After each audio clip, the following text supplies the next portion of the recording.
إريتريا يا جارة البحر ويا منارة الجنوب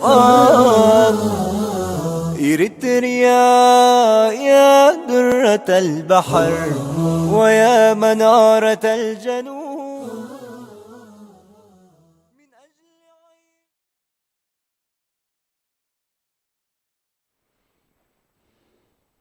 بسم الله الرحمن الرحيم. الحمد لله رب العالمين، والصلاة والسلام على أتمان أكملان نبينا محمد وعلى آله وصحبه أجمعين. مشاهدينا الأكارم، سلام الله عليكم ورحمته وبركاته. أهلا وسهلا ومرحبا بكم في حلقة جديدة من برنامجكم قضايا إريتريا.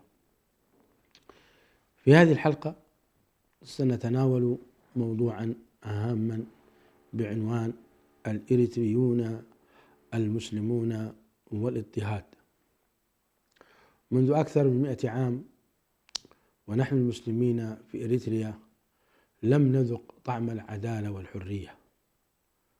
مررنا بعدة استعمارات، الاستعمار الإيطالي والاستعمار البريطاني والاستعمار الأثيوبي، واليوم نحن نستعمر استعمارا صليبيا فريدا. أكثر من 100 عام ونحن على هذا الوضع. إن كمسلمين يجب علينا أن نفكر لماذا طال بنا هذا الاضطهاد؟ ما هي الأسباب؟ ما هو العلاج؟ أين الخلل؟ لماذا لم ننعم بالحرية والعدالة كما تنعم كثير من الدول في زمننا هذا؟ ما زلنا نعاني من الحروب، ما نخرج من حرب إلا وندخل في حرب أخرى. ما زلنا نعاني من الاقتصاد، معظم الشعب الإريتري يعيش تحت خط الفقر، وما زلنا في قضايانا الكبرى.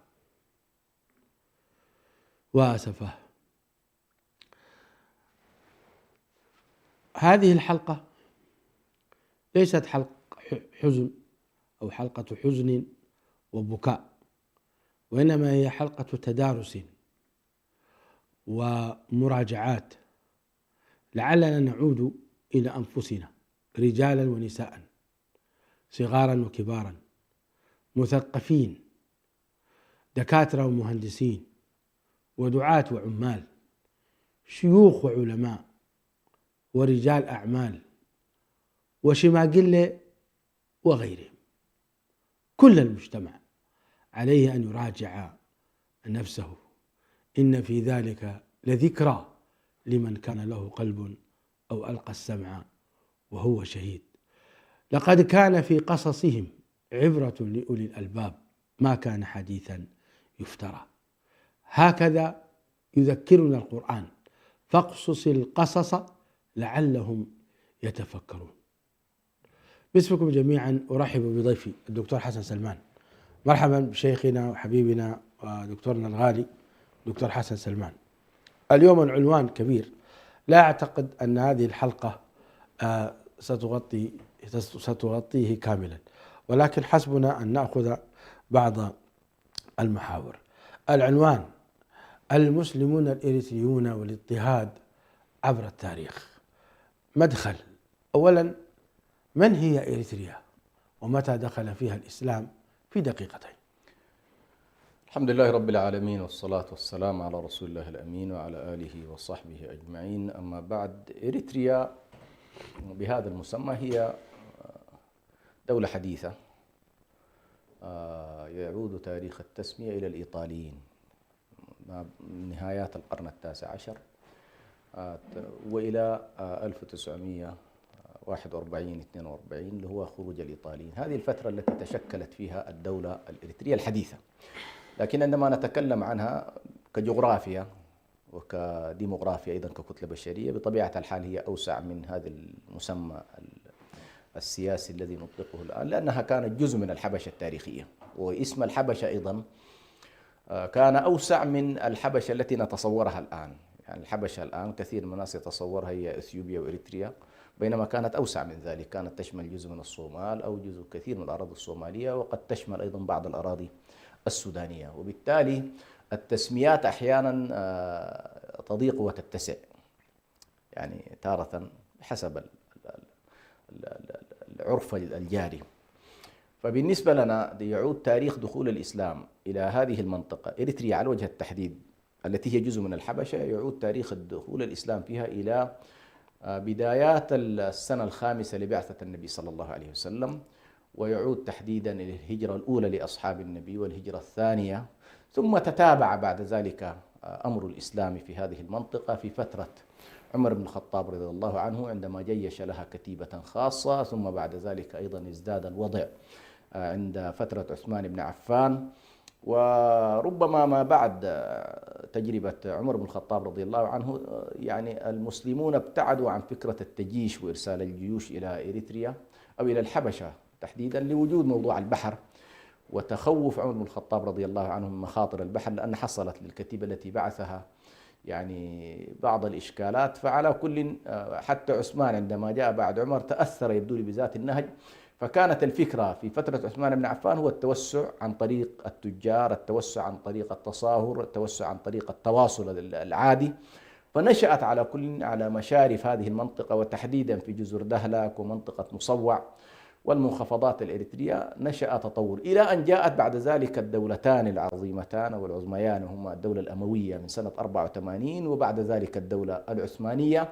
دخلت هنا على كل الحالة بمنطق أوسع، فدخلت كولايات، دخلت جزء من هذه المنطقة كولايات تابعة للدولة الأموية وكذلك ولايات تابعة للدولة العباسية. ثم تطور بعد ذلك الأمر إلى أن مسلمي هذه المنطقة كانوا ما بين تمدد وانحسار حسب الأوضاع. كلما قويت الدولة الإسلامية في المركز كلما قوي المسلمون في الهوامش إن صح التعبير، يعني لأن نحن في المناطق التي تعتبر أطراف العالم الإسلامي، صح التعبير، في الحالة الأفريقية على الأقل شرق أفريقيا تعتبر هذه المنطقة من أطراف العالم الإسلامي، وبالتالي إذا قوي المركز قويت الأطراف، وإذا ضعف المركز ضعفت الأطراف. آخر ما خضعت له هذه المنطقة كولايات إسلامية هي الدولة العثمانية من منتصف القرن السادس عشر إلى نهايات تقريبا أو أواسط القرن التاسع عشر، ثم تسلم بعد ذلك الوضع أهل مصر من خلال الدولة العثمانية، فتراجعت الدولة العثمانية وأحال السلطان المنطقة هذه تحديدا منطقة إريتريا على وجه التحديد استلمتها مصر لفترة لا تقل من 1865 إلى 1885، يمكن 20 سنة خضعت للسلطة المصرية. وكان في يعني هذا الأمر كان في مقابل أن تدفع الحكومة المصرية للدولة العثمانية أو الدولة العلية في الأستانة أن تدفع ميزانية الحجاز، فتنازل على كل العثمانيون لأهل مصر على أن يكون هنالك مبادلة في هذا الموضوع. وبشكل عام أنا طبعا سيادة الدولة المصرية على الحالة في إريتريا لا أفصلها كثيرا عن سيادة الدولة العثمانية، هي نفسها نفس الفترة، هي لأن مصر أيضا. كيف كان وضع المسلمين في هذه الفترة؟ إلى حد كبير في هذه الفترة كان الوضع طبيعي، وكانوا يعني كلما مرت عليهم هجمات سواء من الحبشة المحليين النصارى المحليين أو من البرتقاليين كان دائما الاستنجاد يتم بالدولة العثمانية والدولة المصرية. فكان المكون المسلم في مصر والمكون المسلم في عموم الولاية العثمانية كان يمثل مرجعية كبيرة جدا وقوية، وخاصة كان تدخل معهم في هذه الحالة أيضا إخواننا في الشق الآخر اللي هو جنوب الجزيرة العربية، أهل اليمن كانوا يدخلون أيضا في مواجهات هذه المنطقة. فكلما جاء العدوان الخارجي لم يكن أهل المنطقة يكتفون فقط به. هل كان هذا العدوان دينيا عقديا أم كان سياسيا اقتصاديا وأطماع دنيوية؟ هو على كل التداخل في المواقف حاصلة، لكن خلينا نقول مثلا ما يجعلنا نرجح الكفة الدينية في هذا العدوان. مثلا هنالك تباين في المذهب الكنسي ما بين البرتقال وما بين الحبشة. الحبشة الكنيسة الغالبة فيها أرثوذكسية التي دائما لأنها امتداد للكنيسة المصرية أو بينهم على كل تداخل، والكنيسة في الكنيسة البرتقالية كانت كنيسة كاثوليكية، فما بين الأرثوذكس والكاثوليك كان القاسم المشترك هو حرب المسلمين، لم يكن لهم شيء آخر. كان التفاوض والمراسلات بينهم تتم على هذا الأساس، يعني يقولون نحن وأنتم وإن اختلفنا في المذهب لكننا نلتقي في أن أنتم عندكم عدو ونحن عندنا عدو، نحن نريد الوصول إلى مركز الدولة الإسلامية لمناطق الحجاز، وأنتم أيضا بحاجة إلى مددنا وإلى. فكان هذا التعاون تعاون ديني بطبيعة الحال، ولكنه في نفس الوقت أيضا لا يخلو من النفوذ السياسي محليا بالنسبة للأثيوبيين اللي هي بالنسبة لحكام الحبشة في ذلك الوقت، وكذلك النفوذ الذي ستحصل عليه البرتقال. جميل. إذن في هذه الفترة المسلمون كانوا يبنون مساجدهم بشكل طبيعي، وكانوا يصلون ويصومون، وكانوا على معتقد أهل السنة والجماعة، وعلى مذاهب المذاهب الثلاثة، الحنفية والمالكية والشافعية، بحسب مواقعهم. ولم يكن هناك اضطهاد أو ظلم يقع على المسلمين في فترة الدولة الأموية والدولة العثمانية. دعنا الآن ندخل بفضيلة الشيخ على أثر الاستعمار الإيطالي والبريطاني والأثيوبي، ثم سنؤجل الاستعمار الصليبي الذي نحن الآن قد ابتلينا به على أيدي هؤلاء، نؤخره قليلا.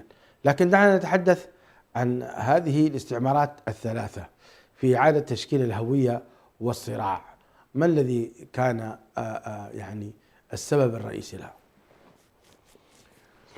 طبعا إيطاليا هي تعتبر من أواخر الدول التي دخلت في الاحتلال أو في الاستعمار صح التعبير في المناطق الأخرى. طبعا كانت أوروبا تتقاسم من خلال مؤتمرات، من خلال لقاءات تحصل في أوروبا فيتقاسمون الحالة. إيطاليا من أواخر الدول التي دخلت على المشهد، فكان حظها في المنطقة هو ليبيا والصومال أو بعض الصومال وإريتريا، لكنها كانت تنظر إلى مستعمرة إريتريا بنظرة خاصة. هي مستعمرة أشبه ما تكون كانت حتى أسمر، يسمونها روما الصغرى. وكان أنماط الاحتلال في ذلك الوقت هو احتلال استيطاني، بمعنى أن المحتل يأتي ويجلس ويتوالد ويتكاثر ويحكم 60 سنة. نعم. ونفس الطريقة لاحظ الفرنسيين مثلا في الجزائر كان ينظر إلى أن الجزائر امتداد لهم، مش هي دولة مستقلة، لا، ينظرون أن هم من حقهم ينزلوا ويحتلوا كده يتصورون يطورون هذه الشعوب. فتم تقريبا من 1885 في البدايات كانت عبارة عن شركة دخلت لتستأجر منطقة على شواطئ أو في مناطق العفر على وجه التحديد، ثم بعد ذلك توسع الأمر إلى أن دخلنا. لكن في هذه الفترة أيضا شيخنا في نقطة مهمة جدا لا بد من الالتفات إليها. لفت نظري التحرك الفرنسي تنصيريا، يعني كنت أعجب في وجود مدارس تنصيرية للفرنسيين في مصوع، أكثر من مدرسة تقريبا، يمكن 3 مدارس تنصيرية كان، مع أن الفرنسيين كانوا في اتجاه جيبوتي ولم يحتلوا إريتريا. لكن لاحظ في غرب أفريقيا، لا في شرق أفريقيا، في شرق أفريقيا جيبوتي ومعظم نفوذهم هم نفوذهم غرب أفريقيا. غرب أفريقيا يعني في شرق أفريقيا عندهم جيبوتي وعندهم جزر القمر هناك لكن لاحظ البعد الديني، كيف أن ما يسمونه في ذلك الوقت بالتبشير وما نسميه نحن بالتنصير كان حاضر في المشهد. فتبدأ المجموعات التنصيرية تدخل، ثم بعد ذلك تأتي القوة القوى العسكرية والقوى. فعلى كل، إيطاليا تعتبر فترة الاحتلال الأطول التي أخذت وشكلت هذه الخريطة، ودخلت في حروب كذلك مع إثيوبيا التي كانت خارجة عنها في ذلك الوقت، وتوصلت على كل إلى تسوية معينة، بحيث والله إريتريا بخارطتها الحالية تكون لها، وباقي الحالة في الحبشة تكون إما بريطانيا في بعض المناطق الصومالية، وإما أن يأخذ مثلا مناليك جزء من أثيوبيا، ويكون بعد ذلك ثم يأتي هيدا سلاس كوريث لهذه الحالة. في فترة الإيطاليين على وجه التحديد، بالرغم من أنه لم تكن هنالك تنمية بالشكل، قد لأنهم كانوا حريصين أن يأخذوا الموارد كلها إلى إيطاليا، لكن ما اتسمت به هذه المنطقة هو إلى حد كبير محاولات استرضاء المكون المسلم. هنا ستلاحظ الفرق ما بين الاستعمار أو الاحتلال الإيطالي وما بين الاحتلال البريطاني. الاحتلال البريطاني كانت حالة الولاء لأثيوبيا والتعامل مع الكنيسة الأثيوبية والتعامل مع حكام أثيوبيا كان أكثر من التعامل مع الحالة الإريترية يعني. وهنا خليني، لأنه أنا حسي يمكن المشاهد يلاحظ أنه أحيانا يستخدم كلمة أثيوبيا وأحيانا يستخدم كلمة الحبشة، لأن كلمة أثيوبيا بهذا اللفظ حصلت 1941. يعني أول بيان لهيلة سلاس لما تسلم الحكم في أثيوبيا هو إطلاق لفظة أثيوبيا، وتجنب، هذه أيضا بعض المحللين تجنب مسمى الحبشة لأنه كان ينظر إلى مسمى الحبشة مسمى عربي إسلامي، هكذا كان، وإن والله العرب والمسلمين يطلقون علينا هذا المسمى، فذهب إلى مسمى إثيوبيا. لكن أنا أطلقها الآن على كل بهذا الامتداد. وبالتالي فترة الإيطاليين كانوا حريصين أن يعمل على استرضاء المسلمين وكسب المسلمين وكذا، وكان يعني الحالة المسيحية في هذا الوقت لم يكن مرضي عنها إيطاليا، ولا أيضا هم كانوا يحسوا بأنه والله وجودهم هنا مريح، أنه كان دائما مشدودين نحو الكنيسة الأثيوبية. جاءت بعد ذلك، خرجت إيطاليا وجاءت بريطانيا. بريطانيا هي طبعا صاحبة طيب دعنا الآن نحلل ونخرج بمختصر في العهد الإيطالي. هل كان المسلمون ينعمون بالحرية والعدالة أو لا؟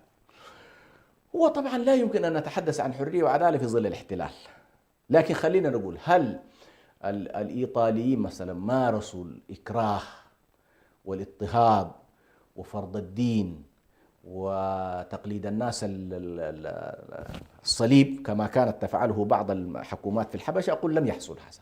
لكن في نفس الوقت دخلت المنظمات التنصيرية لدرجة في العهد الإيطالي وصلت في عموم إريتريا المدارس التبشيرية وصلت إلى 100 مدرسة. هل أحد تنصر؟ هل هناك إحصائيات للتنصر؟ لا، في تنصر كبير يعني حصلت، وكان على كل دي موضوع طويل وسائل التي كانوا يسلكونها. لكن المدارس هم ماذا فعلوا؟ حاولوا أن يدخلوا بمسمى المدارس التبشيرية كانوا يسمونها، وهي في حقيقتها مدارس تنصيرية. كان عندها مستشفيات، كان عندها تعليم، كان عندها حتى العمل الإغاثي، كان فدخلت بهذا الوضع. هذا سبحان الله غير يعني ركزت في أسفل. أنا أذكر في عهد الاستعمار الأثيوبي أخذتني أمي، كان عمري تقريبا 5 سنوات. نعم. إلى إحدى هذه المستشفيات. نعم. أي والله. دخلت أنا الآن أتذكر، شوف كان عمري 5 سنوات تقريبا، وكان عندي آلام في أذني في سمعي. فأمي أخذتني الله يرحمها إلى هذه المراكز. الذي لفت انتباهي الآن وأنت تذكر هذا التاريخ أن هذه المراكز المستوصفات كانت مليئة بالصلبان. نعم. صحيح. سبحان الله. نعم. وكانت أيضا موقعها بجوار مقبرة للنصارى. وأذكر أننا مشينا مسافة في قلب المقبرة النصارى، وكان عيوني تلتفت إلى الصليب في داخل النصارى، وأنا سبحان الله يعني باعتبار طفل صغير، لكن هذا لفت انتباهي. نعم. شوف أنا الآن رجعت تقريبا حول تقريبا 50 سنة. نعم. سبحان الله. أذكر هذا. إذا كانت هذه المستشفيات والمستوصفات مؤثرة في الناس بلا شك، كانت مؤثرة جدا، بل كان يكون فيها أحيانا بعض السلوك الوعظي، وأحيانا كمان بعض المطالب، اسألوا عيسى أن يشفيكم، يعني فيها بعض الأشياء التي وردت حقيقة، بعض الوثائق وبعض الكتب كتبت إنه كيف كانت هذه.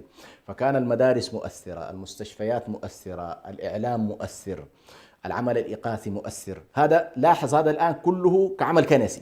لكن لم يكن هناك إجبار على التنصيب. أيوة. ولم يكن هناك قتل وسفك الدماء. لا هذه يعني في العهد. ولم يكن هناك أيضا الهجرة القسرية.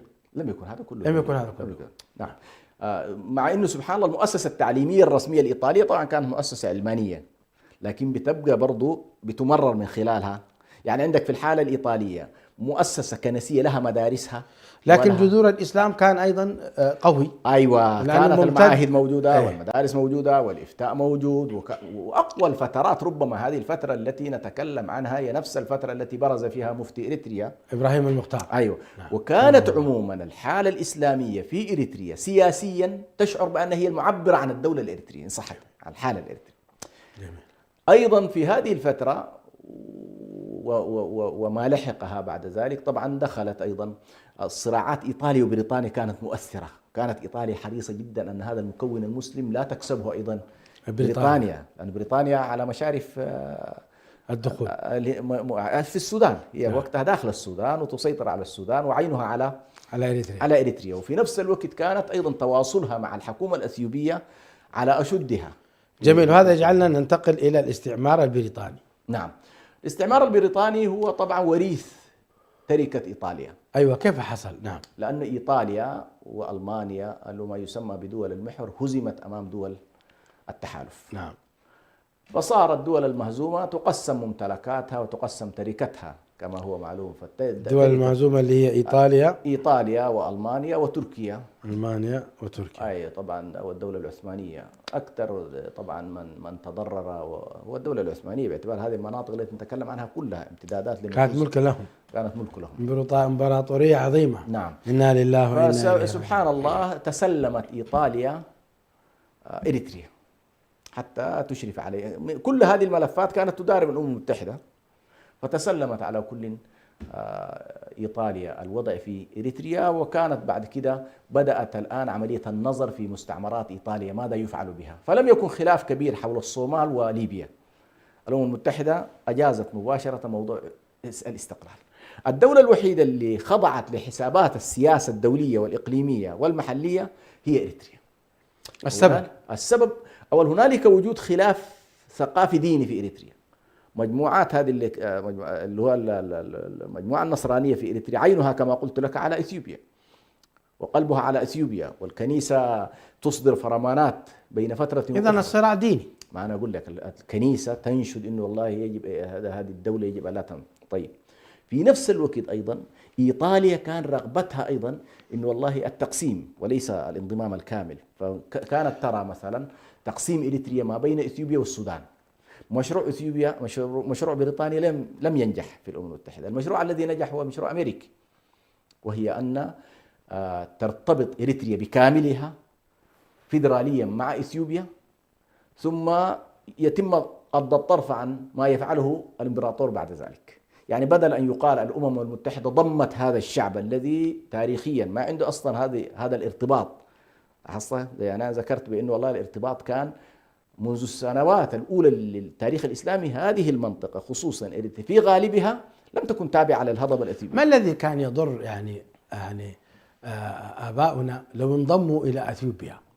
ما الذي كان يضرهم؟ هو سبحان الله، يعني أي قراءة يقولون للحدث التاريخي يجب أن يكون بسياقه التاريخي وليس بلحظتنا الراهنة.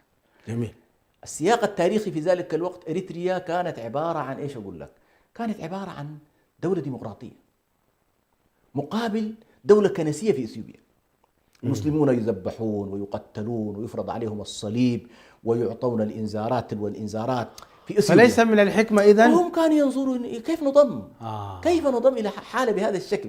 يعني مثل شعب ما شاء الله يمارس الديمقراطية ويمارس الأحزاب وعنده جرائد وعنده مجلات وعنده وهو وآمن في بيته وآمن في سربه وآمن في دينه. أحسنت. مساجده فهم ينظرون إلى إخوانهم وحتى الصليبي النصراني أيضا آمن يأكل ويشرب ومتعايش. صحيح. نعم. فهم كانوا ينظرون ببعد كبير جدا إنه نحن إذا ذهبنا إلى إثيوبيا مصيرنا هو مصير المسلمين هناك. إذن آباؤنا كانوا أكثر حكمة بلا شك. وأكثر يعني دراسة للموقع، ولذلك لم يروا لأن الصراع كان صراع ديني. أحسنت. أبي كان يقول لي هذا الكلام. نعم. أبي الله يرحمه. نعم. كان يقول لي الصراع يا ابني صراع ديني. نعم. وليس صراع سياسي ولا اقتصادي. أحسنت. فحقيقة لما تجي تشوف مثلا اللي هو يوحنا الرابع هذا مارس هو اللي يسمونه مليخ. يسمونه مليخ ولا هاتيهنس. ايوه هذا هو هاتيهنس. هذا يوهنس هذا يعني مش على المسلمين فقط، حتى على الكاثوليك مارس اضطهاد على الكل، وكان يعطي مهلة للكاثوليك انه اما تتنصروا على المذهب الارثوذكسي واما تخرجوا من اثيوبيا. ايوه. ان المسلمين لا، ما في حاجه اسمها تخرجوا، تبنوا الكنائس وتغيروا الاسماء وتتنصروا وإما السيف ما في خيار آخر. فسبحان الله هذا الكلام لما سمعه الحاكم البريطاني في الخرطوم، هذه قبل الثورة المهدية، لما سمع هذه الإجراءات قال لزوجته أنا معجب جدا بيوهنس. من يقول؟ هذا الحاكم البريطاني في الخرطوم. أيه. قالت له ليش أنت معجب؟ قال لأن الرجل دوافعه دينية قوية ومتدين ويريد أن يجبر المسلمين على التنصير أو على أن يكونوا نصارى. وما دخل بريطانيا في الدين؟ طيب ما هي لا يمكن أنت في ذلك الوقت أن بريطانيا تجردها عن هويتها الدينية. بل صدق الله يا شيخ حسن. نعم. ولن ترضى عنك اليهود ولا النصارى حتى تتبع ملتهم. صدق الله. شوف الله سبحانه وتعالى هذه الشخصية التي تسلطت على المسلمين سلط الله عليه الدراويش اللي هو المهدية من السودان، قتلوا زول الخرطوم وقتلوا بتاعت يوحنس نفسه، يعني قتلوا هذا رئيس البريطاني الحاكم البريطاني في الخرطوم وقتلوا يوحنس في القلابات. الله أكبر. فقضى الله تبارك وتعالى على الطرفين معا. سبحان الله. فهكذا على كل الحالة الدينية في بريطانيا، خلينا نقول بريطانيا في عهد بريطانيا حصلت أمور. الأمر الأول توسعت الحالة السياسية، نشأت أحزاب ونشأت ديمقراطية ونشأت كذا، لأنه بريطانيا دائرة تعرف أنه والله أين وجهة هذا الشعب. فنشأت الرابطة الإسلامية ونشأ في المقابل لها حزب الاندنت اللي هو الاتحاد مع اثيوبيا. هذا كان في عهد البريطاني. هذا في العهد البريطاني. ما في أحزاب طبعا في العهد الإيطالي ده. لكن في نفس الوقت أيوة تفضل. في نفس الوقت هذا اللي نشأت في حالة سياسية كان الإعلام ما شاء الله على أفضل أحواله. أكثر من 16 صحيفة أو 17 صحيفة، بعضها بالعربي وبعضها بالتجرينيا وبعضها بالأمهرة وبعضها بالإيطالي وبعضها بالإنجليزي. فكانت تضج إريتريا في ذلك الوقت. فدي الجزئية اللي قلت لك، الإريتريين وقتها كانوا يشعروا بأنه والله أين هم وأين إثيوبيا. إذن إريتريا كانت تنعم بالعلماء والمثقفين إذا كانت وصلت في هذه المرحلة من الديمقراطية والوعي والصحف والمجلات والكتاب والقراء. لم تكن دولة جاهلة. لا بالعكس، يعني في ذلك الوقت لو رجعت إلى المحيط كله، أقرب جار لنا على الأقل كان السودان. يعني نحن نتكلم الآن ما قبل 56. صحيح في السودان كان حركة الخريجين وكذا، لكن لما نجي للصحافة في السودان والصحافة في إريتريا، كانت الصحافة في إريتريا متقدمة. الله، ما في كلام. الله أكبر. يعني أنت لما تكلم عن 15 16 صحيفة هذه داخلية. إذن هؤلاء يحاربون عن علمنا شيخ حسن. بلا شك كان الوقت قالوا لو تركت هذه الدولة ستكون يعني ولها تأثيرها بلا شك، تأثير في هذه المنطقة، وكانت متأثرة جدا. كان أيضا الامتداد مع مصر. من الذي قتل الدكتور ياسين والأستاذ عبد القادر كبيريه وغيرهم من القادة؟ هذه كلها عبارة عن الميليشيات التابعة للإمبراطور هيلي سلاس. كان وقتها هو يعمل على اصطياد الشخصيات التي ستعوق مشروعه نحو ضم إريتريا. وكان وقتها الشعب الإريتري من خلال ممثليه. وأيضا في معلومة مهمة جدا، وهو أن الذين من أوائل من تكلم باللغة العربية في الأمم المتحدة هو الوفد الإريتري. سبحان الله. أيوة، مع أنهم كانوا يجيدون الإيطالية ويجيدون الإنجليزية، لكن في الأمم المتحدة ووقتها لم تكن اللغة العربية مقربة أن تكون إحدى لغات فأول وفد تكلم بالعربية أولا ثم ثنى ببقية اللغات هو الوفد الإريتري. وهذا لم يكن صدفة، وإنما كان بوعي. كانوا يدركون، يعني كأنهم يقولون نحن مسلمون. أيوة، نحن ولغتنا اللغة العربية. نعم. يريدوا يعطوا هذه الرسالة، يعطوا رسالة إنه نحن شيء آخر، شيء آخر دينيا، شيء آخر ثقافيا، شيء آخر سياسيا. ولذلك حاربتنا أمريكا. أيوة، أمريكا طبعا لما حصل سبحان الله هذا الضم، وزير خارجيتها أظن اسمه دالاس صرح تصريح خطير، قال منطق العدالة والمبادئ يقتضي أن إريتريا تأخذ استقلالها كما أخذت ليبيا والصومال، ولكن منطق المصالح يأبى ذلك. فإذا أمريكا منذ ذلك التاريخ هي التي عمليا أدخلتنا في هذا النفق، نفق حرب التحرير كلها هي أمريكا للأسف الشديد. وإلى اليوم تلعب طبعا بالمنطقة ككل. يعني قرار واحد يودي شعب كامل في إيه؟ 60 داهية. 60 داهية، ثم يظل بعد ذلك يعني وهكذا يعني. طيب الآن بعد أن تحدثنا عن فترة الاستعمار الإيطالي والبريطاني، لندخل في الاستعمار الأثيوبي. نعم. الدوافع والأسباب والنهاية كيف كان؟ بس هنا قبل ما نتجاوز هذه الجزئية شيخنا، من فترة تكلمنا عنها التبشيريات الفرنسية والتبشيريات السويدية والتبشيريات الإيطالية نشأت هنا الآن عندك، وإن كان بعضها مع البرتقاليين اللي هو المذهب الكاثوليكي والمذهب البروتستانتي. لم يكن هذا المذهب له عمق قبل هذه الفترة، فالتنصير لعب دور في إنه يدخل علينا مذاهب جديدة من الناحية التاريخية. البروتستانتية جديدة بطبيعة الحال، والكاثوليكية صحيح أقدم. يعني ما هو المذهب النصراني الذي كان قد سبقها هذه؟ الأرثوذكس. الأرثوذكس حرص الأرثوذكسية. نعم. وكانت الكنيسة مرتبطة، هو الذي عليه إيساياس الآن، على الكنيسة الإريترية الغالبية فيها هذا المذهب. نعم. الكنيسة الإريترية التي يعمل الآن على رعايتها وترويج لها وكذا، وربما يضيق حتى على بقية الكنائس، يضيق على الكاثوليك ويضيق على البروتستانت ويضيق على المذاهب الدينية الحديثة أيضا. هذه عموما موجودة. وسبحان الله هذا التاريخ لو نظرت إليه في امتداداته التاريخية نفس الشيء، السلوك نفس الذي كان يمارسه يوحنا، اللي هو وحدة المذهب الديني حتى داخل الطائفة أو داخل الديانة المسيحية. جميل. إذن فلندخل على الاستعمار الأثيوبي بعد هذه المقدمة، باعتبار أن يعني المذهب الأرثوذكس هو الذي كان مسيطرا، ثم دخل عليه الكاثوليك والبروتستانت. ماذا حدث بعد ذلك بالنسبة للإريتريا؟ الاستعمار الأثيوبي كيف كان؟ الأثيوبي طبعا خلينا نرجع شوية. أنا هذه الفترة بالذات فترة مهمة جدا. ما فعله جانوهوي الذي هو هذا هايلة سلاسي، يجب على المسلمين أن لا ينسوا هذا التاريخ. أحسنت. هو طبعا لا بد أن نذكر في هذه الفترة قبل عودة هايلة سلاس وتسلمه للحكم في أثيوبيا كان طريد، وكان جالس في السودان تحت الرعاية البريطانية، وكانت في هذه الفترة تسلم فيها ليك إياسو اللي هو الشخصية المسلمة الحكم في أثيوبيا. عجيب. نعم. اللي هي خلينا نقول في الفترة بتاعت 1930 هذه الفترة ما قبل 41 قبل أن يعود هايلة سلاس إلى الحكم، تسلم الحكم شخصية من داخل القصر، ونشأ في بيت من النصارى، وكان والده من النصارى، ولكن الرجل أسلم وحسن إسلامه وتسلم من داخل منظومة الحكم إن صح التعبير، يعني داخل منظومة الحكم تسلم الوضع في إثيوبيا. هذه الشخصية استعادت إلى حد كبير محاولة التوازن، لكنه جاء في ظرف تاريخي حساس، وهو الحرب التي كانت تجري في ذلك الوقت، حرب المحور مع الحلفاء، والحلفاء طبعا عندك الآن بريطانيا بجواره.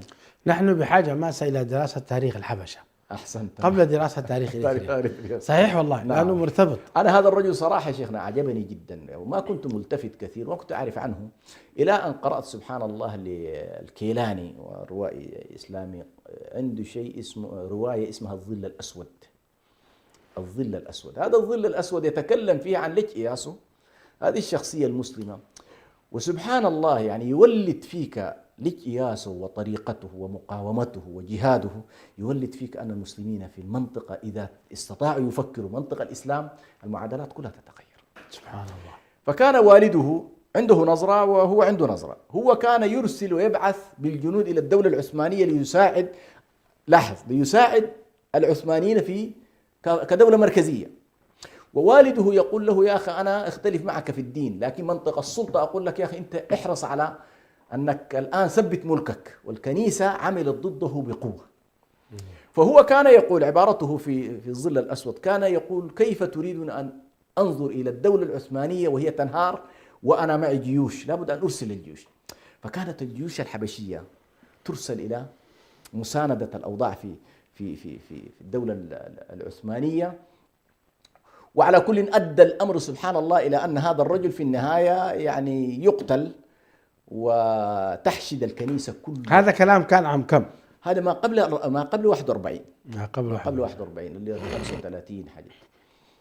ثم لما قتل ليك إياسو البريطانيون استعادوا هايلة سلاس. هل الكتاب الذي ترجمته رابطة علماء إريتريا الذي هو ولاية الحبشة، نعم، هل ذكر هذا؟ ولاية الحبشة أتوقع أنه اكتفى بمرحلة تاريخية قبل هذه لم يذكر هذا. نعم. تمام. لكن هذه يعني موثقة وأشياء موجودة، اللي هو هايلة سلاس تمت بعد كده استعادته من السودان، وذهبت به بريطانيا ليكون ملكا متوجا على ليك إياسو كيف هنا شيخنا لا، قتل وهو يجاهد.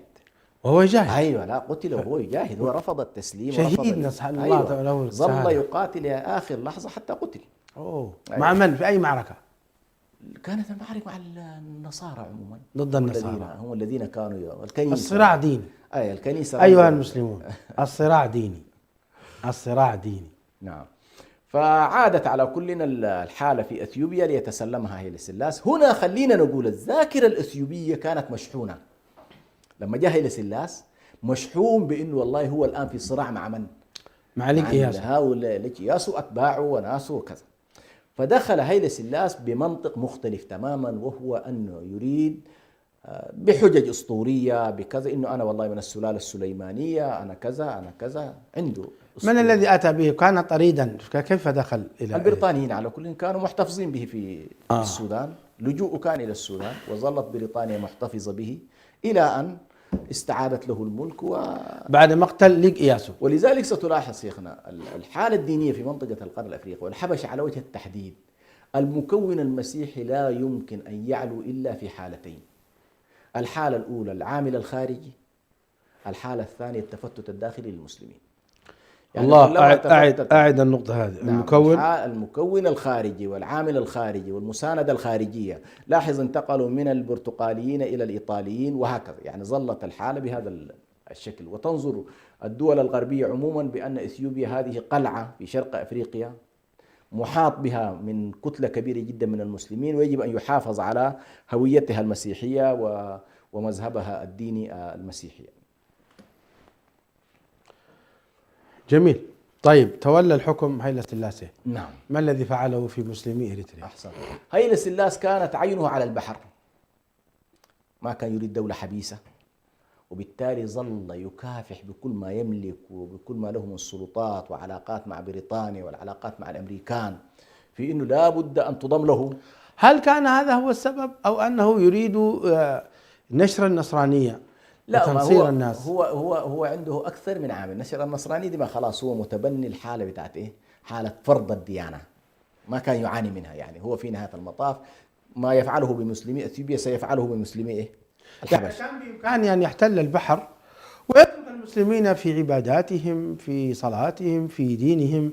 ما الذي يجعله يعني يسل السيف على رقابهم فيقطع ثدي أثداء نساء المسلمين ويقتل هذا ويحبس هذاك؟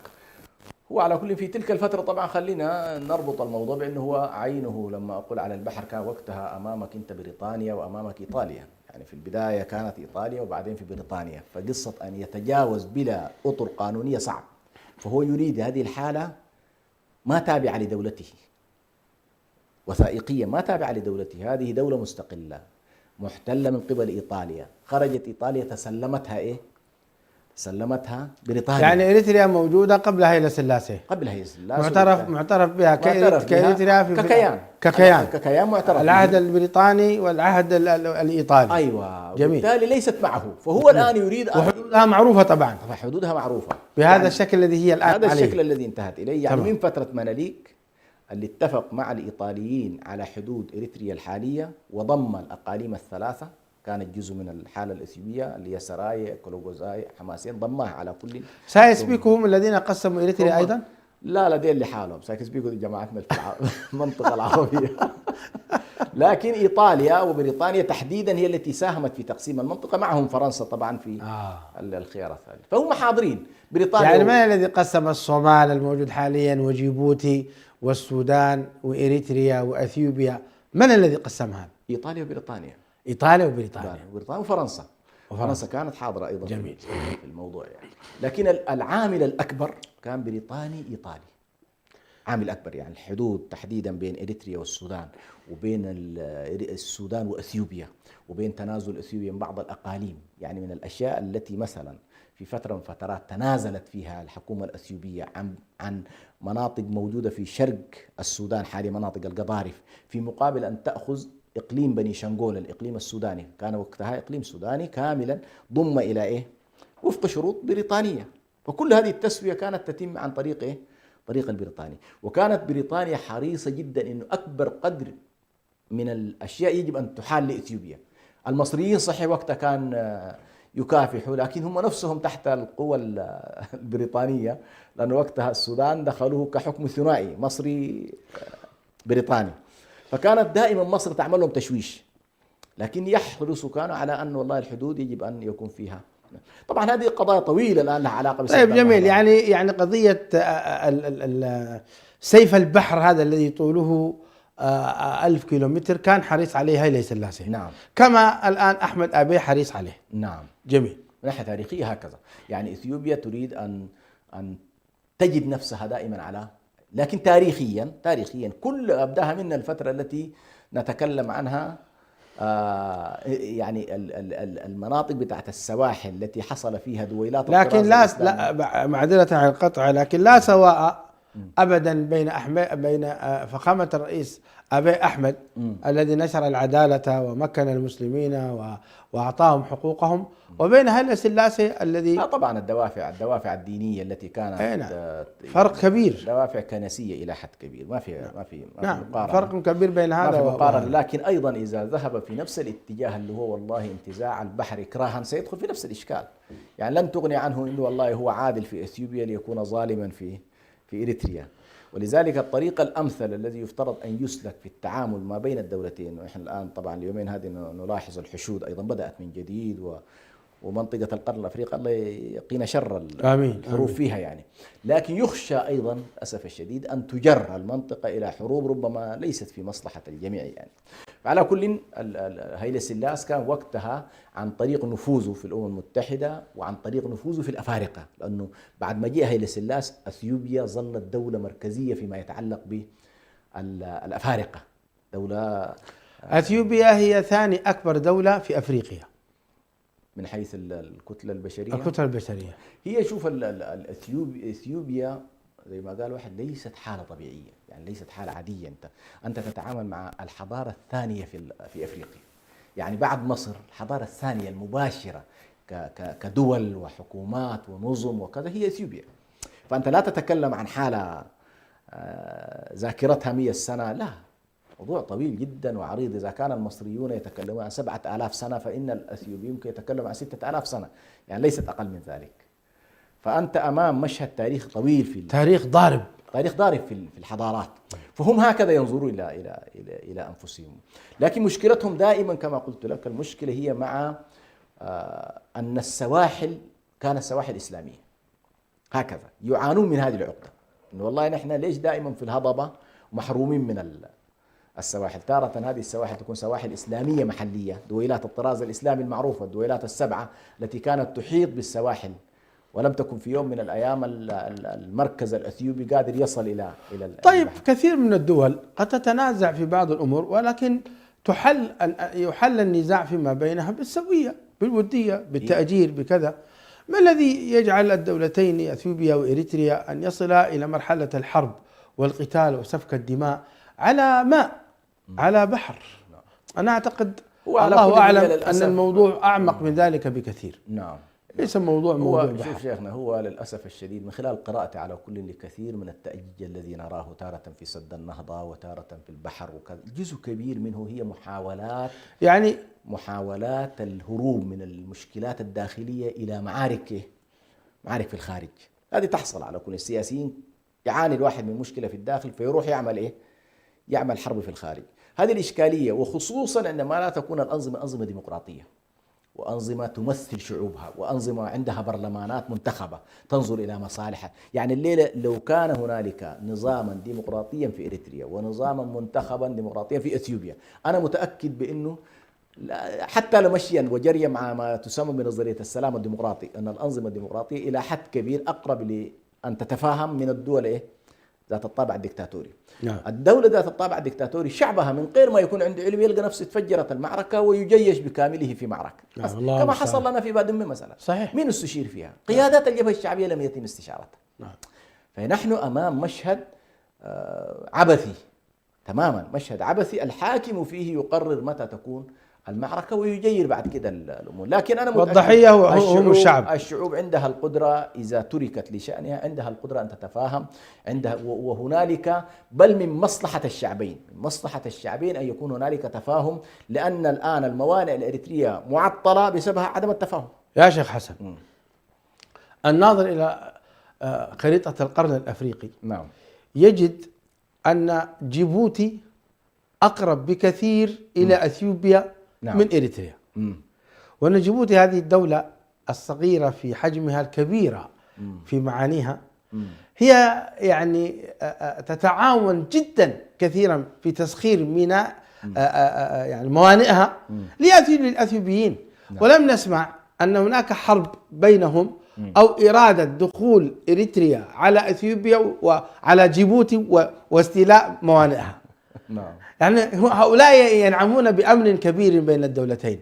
ما الذي يمنع أن نحن ننعم بهذا الأمن أيضا؟ هو لهذا الذي يجعلني أتساءل. نعم. الموضوع لا أظنه موضوع بحر. لا بس طبعا بالنسبة عشان شوية المشاهد يتابع معنا موضوع جيبوتي، طبعا لا تنسى أنها تحت الحماية البريطانية الفرنسية حتى الآن، طبعا عندها اتفاقية الدفاع المشترك. فهي أثيوبيا تدرك أنه والله العبث في جيبوتي هو عبث مع فرنسا وليس مع دولة عضو في مجلس الأمن وعندها، فتتجنب الصراع مع أثيوبيا مع جيبوتي تيجي إلينا نحن وتمشي المساكين. يعني تارة تعمل مشكلة مع الصوماليين، تارة تعمل مشكلة مع الإريتريين، الآن دخلت طبعا عامل مشاكل الآن في موضوع شمال الصومال وجر حتى الكيان الصهيوني للاعتراف. كل ذلك محاولة لإيجاد إشكالات، مع أنه سبحان الله الصوماليين أبدوا استعداد لمنح موانئ للإثيوبيين. جيبوتي أعطت منطقة خاصة، قالت أنا أخصصها في سبيل تتجنبوا الحرب في المنطقة، أعطيكم ميناء خاص. من هذه؟ جيبوتي. تعطي لمن؟ لإثيوبيا. طرحت قالت لها يا أخي أنت إذا ما قادرة تتفاهمي مع إريتريا ولا مع الصومال أنا أعطيك ميناء. أعطيك. رفضت. فكما تفضلت هنالك شيء حصل. وأنا عموما أتصور والله أعلم التحرش أحيانا الإريتري ومحاولات التدخل في الشؤون الأثيوبية الداخلية وتحالف تارة مع تيغراي وتارة مع الأمهرة ورفع شعار ما سماه فورج مرة من المرات الكوشيين مع الساميين. نعم. بس هذا فكأنما يشعرون تدخل في قضايا أثيوبيا الداخلية، تدخل في الشؤون الداخلية للأثيوبيين تجعلهم يقولون إذا ما عندنا حل إلا الإطاحة به. نعم، إلا الإطاحة به. هذه واحدة من وإلا الصومال أعطت مجال، الجيبوتيين أعطوا مجال، الإريتريين في تقدير أيضا لو سقط النظام لا يكون هنالك مشكلة في أنه والله ميناء عصب يمكن التفاهم عليه بصيغة ممتازة جدا للطرفين. أحسن الله إليكم. نعم. أحسن الله إليكم. الآن في فرض اعتراف إسرائيل المحتلة الخبيثة نعم لصومالي لاند، هناك صمت أثيوبي غريب إلى الآن حتى الساعة. أنا لم أقف على بيان الأثيوبيين. ما السبب برأيك؟ السبب لأنه احتمال اليوم تعترف، وارد جدا في كلام أنه اليوم أو بكرة قد تعترف إثيوبيا، لأن أصلا إثيوبيا عندها اتفاق، وبعدين لما شافت الضجة الكبيرة عند الأفارقة والضجة الكبيرة في العالم العربي سحبت نفسها. الآن تقدم الكيان الصهيوني ليعترف في مساعي الآن إن والله إثيوبيا وكينيا تضغط بحيث يتم الاعتراف بهذا الوضع. فإذا طبعا حصل هذا الموضوع أنا أعتبر على كل إثيوبيا تكون جنت على المنطقة جناية كبيرة جدا، لأنه أنت حتعطي فرصة لكل الناس بأنه والله سيطالب لا ممكن يعملوا لك انقسامات. نعم. حتى أنت نفسك وأنت عندك إشكالات، عندك صراعات. نعم. عندك قوميات، عندك مشاكل هائلة. فإثيوبيا بحاجة إلى السلام أكثر من غيرها. يعني هذه مسألة في تقديري يجب أن تحسب بهذا الشكل. مشاهدينا الكرام، انتهت حلقة هذا اليوم وما شبعنا من التعلم من هذا التاريخ يعني المهم الذي ينبغي أن ندرسه معاشر المسلمين، مثقفين وشيوخ وطلبة علم ودكاترة ومهندسين، الكل ينبغي أن يقرأ تاريخ إريتريا. كونك أخي الكريم تحمل جنسية أخرى وجوازا آخر هذا لا يعفيك من المسؤولية الإريترية، فأنت مسلم أو مواطن إريتري حتى لو كنت مسيحي، فهذا مال وملك يجب عليك أن تحافظ عليه، فمن قتل دون ماله فهو شهيد. مشاهدينا الكرام، قبل أن أختم هذه الحلقة، اليوم صلينا صلاة الغائب على مجموعة من القادة الفلسطينيين، وعلى رأسهم أبو عبيدة حذيفة الكحلوت الناطق الرسمي لكتائب القسام. هكذا كان يقول رحمه الله تعالى: وإنه لجهاد نصر أو استشهاد. يا سلام، كم كانت هذه الكلمات صادقة. فكان عايش النصر المبين الذي حققته هذه الفئة القليلة أمام قوى دول العالم الكبرى. كم من فئة قليلة غلبت فئة كثيرة بإذن الله. الحمد لله الذي عشنا هذه الأيام ونحن نرى إخواننا في حماس ينتصرون ويتقدمون إلى الأمام ثابتين رغم أنف الدول الكبرى.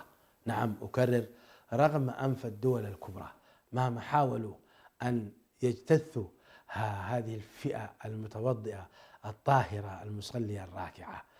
إن ينصركم الله فلا غالب لكم.